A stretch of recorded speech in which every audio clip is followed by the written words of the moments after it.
LOGUMKLOSTER, Denmark. The cluster of red brick buildings in a remote part of southern Denmark looks unremarkable from the outside, but this week, its classrooms housed some of the rarest people during the pandemic in today's Europe.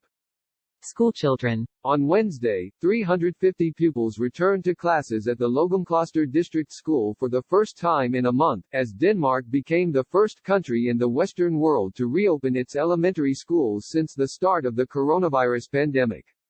It has turned the Danish education system into a laboratory for whether and how schools can function in an age of contagion.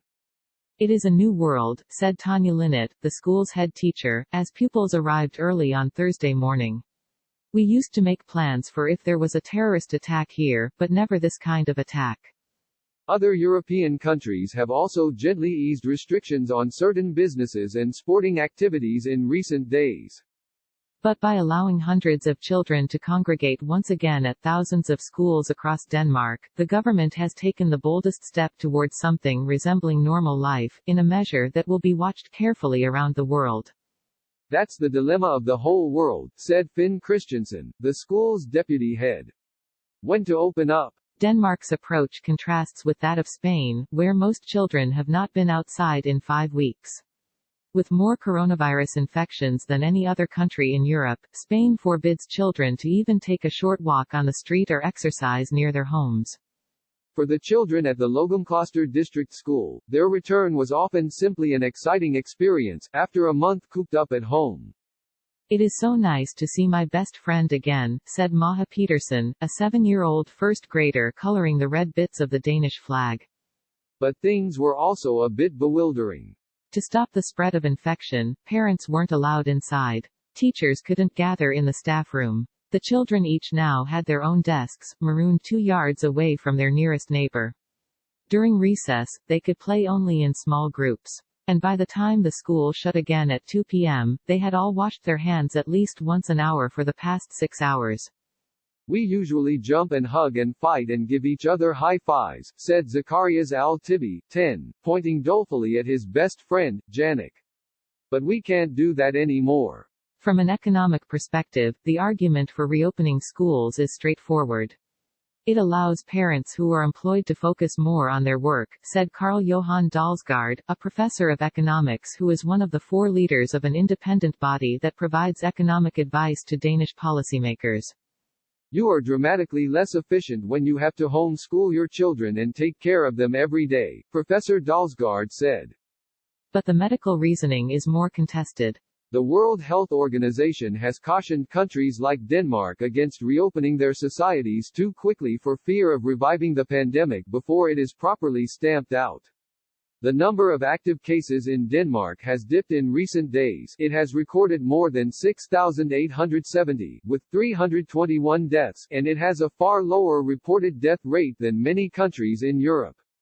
But death statistics can be incomplete during an outbreak, and disease experts warn the pace of new cases can easily pick up again.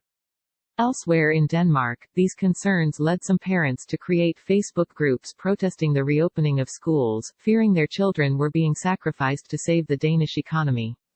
In the village of LOGUMKLOSTER, where there have been no known victims of the virus, only a few parents decided against sending their children back to school. But several were conflicted about it. Our first reaction was, isn't it too early, said Cynthia Paulson, a cleaner whose 14-year-old son, Arthur, was among those requested to return this week. Is this the right thing? Jesper Bendig initially opted against returning his 7-year-old, Noah. Mr. Bendig had no work to return to, having lost his job as a recovery driver at the start of the crisis. What if Noah passed the virus to his younger brother, who has kidney problems? But by and large, parents at LOGUMKLOSTER have been won over by the careful way that Ms. Linnet, the head teacher, and her staff have refitted the school at just a few frantic days' notice. The school's floors have been covered with new markings, showing pupils how far apart they have to stand. Hand washing has become a part of the school routine, the first stop for all pupils at the start of every day, and then on the hour thereafter. Tea ladies have the new task of touring the school with disinfectant, cleaning each door handle at least twice during school hours. These changes have been guided by the government, but the government's instructions have sometimes changed on an hourly basis. Sometimes, we get an order at 9, and then at 10 we get a new one, said Mr. Christensen, the deputy head. And it's unclear how long these emergency measures will last. Is it for a week or two, or a month or two? Ms. Linnett asked. We don't know. For now, the library has been closed. Teachers aim to do as much teaching as possible outdoors. And instead of arriving through a single entrance, pupils must enter through several side doors, depending on the location of their classroom.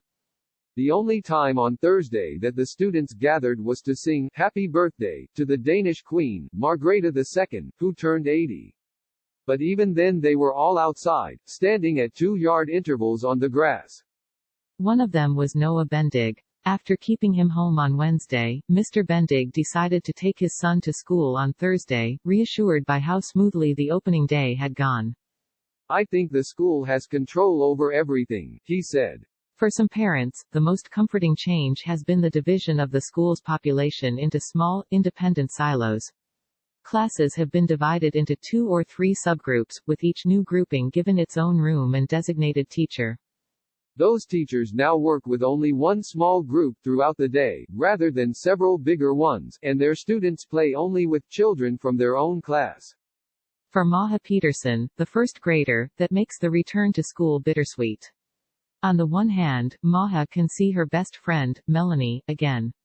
But they can really only do just that, see each other. They've barely been able to chat, since they were divided into separate classes.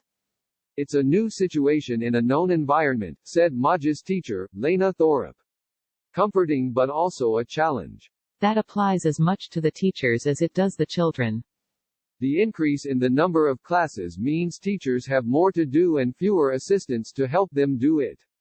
If they need a brief break, they can call on a small 3-person team to mind their classrooms for a few minutes. But they can no longer rely on a teaching assistant to shoulder their burden for longer periods, since the assistants are often now teaching their own classes. We've been told to have as few teachers per pupil as possible, said Mr. Christensen. Stressful though these measures are for the teachers, they have won over wavering parents. Despite her earlier misgivings, Ms. Paulson sent Arthur to school on Wednesday, after being persuaded by a phone call from Arthur's teacher and a conversation with Arthur himself. He's happy to be back, she said. We're happy he's back. Things have to start somewhere, she added. And we have to trust in the government and the school.